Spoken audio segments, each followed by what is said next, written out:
Dear students, in this module we shall discuss the methods of transmission of signals in the nervous system. The neuronal signals are transmitted in the nervous system in two forms. The first method is the graded electrotonically conducted potentials, and the second form is in the form of action potentials.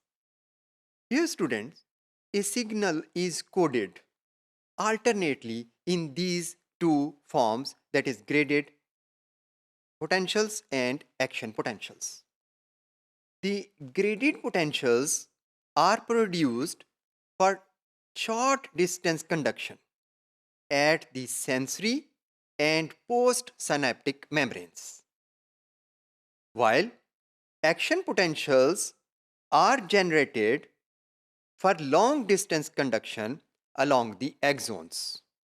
This coding also involves interconversion of electrical and chemical methods at synapses. We shall take an example in which a stimulus is received by a receptor organ at its sensory neuron. As a result, a signal is generated which is transmitted through the neuron into the other components of nervous system.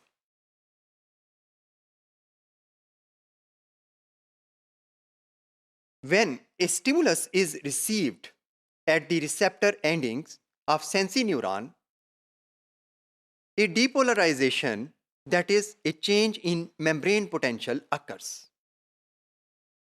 This change happens in proportion to the strength of the stimulus.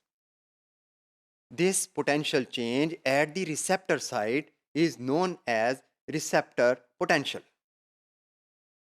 This receptor potential is graded potential because it varies in a continuous fashion. Dear students, the time course and amplitude of a receptor potential are closely related to the time course and intensity of the stimulus. So, the receptor potential is an electrical neuronal analog of the stimulus.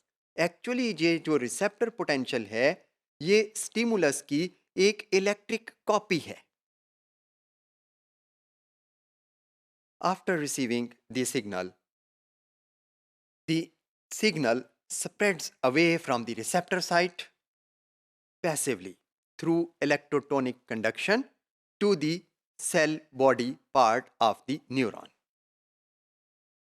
However, this signal decays over a relatively shorter distance.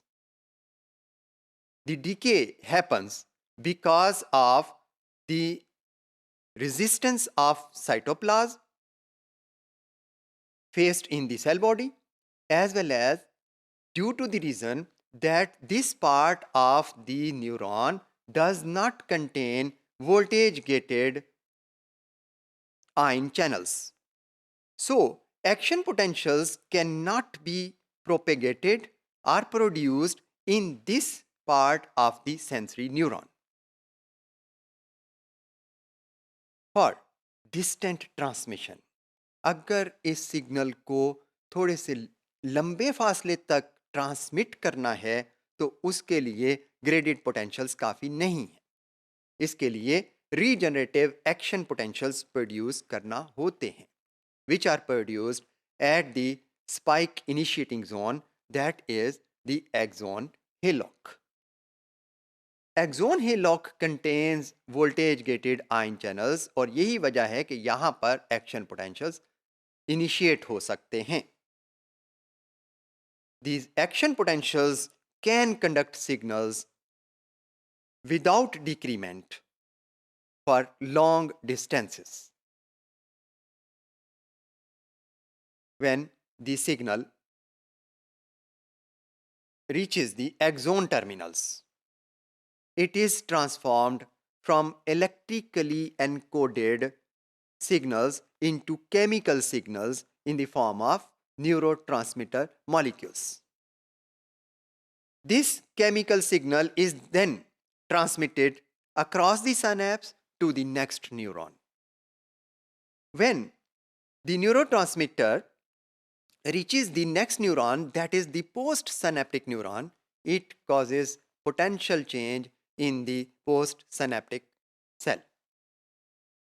The change in membrane potential happens when the chemical signal is converted back into the into the electrical signal. This membrane potential generated in the postsynaptic neuron is known as postsynaptic potential. The postsynaptic signal or postsynaptic potential produces a graded signal that reflects the properties of the original stimulus जिसने कि ये सारा process initiate करवाया था, जो कि receptor site पर receive हुआ था और उसने रिसेप्टर पोटेंशियल जनरेट किया था. पोस्ट सिनेप्टिक पोटेंशियल बिल्कुल उसी तरह का रिसेप्टर पोटेंशियल की तरह का एक पोटेंशियल चेंज है जो कि ग्रेडेड होती है. This graded post synaptic potential again brings the spike initiating zone of postsynaptic cell to threshold, thereby triggering an action potential in the postsynaptic cell. इस तरह से अगर हम देखें तो एक सेल से इनिशिएट होने वाला सिग्नल दूसरे सेल में ट्रांसफर हो चुका है और उस दौरान में उसने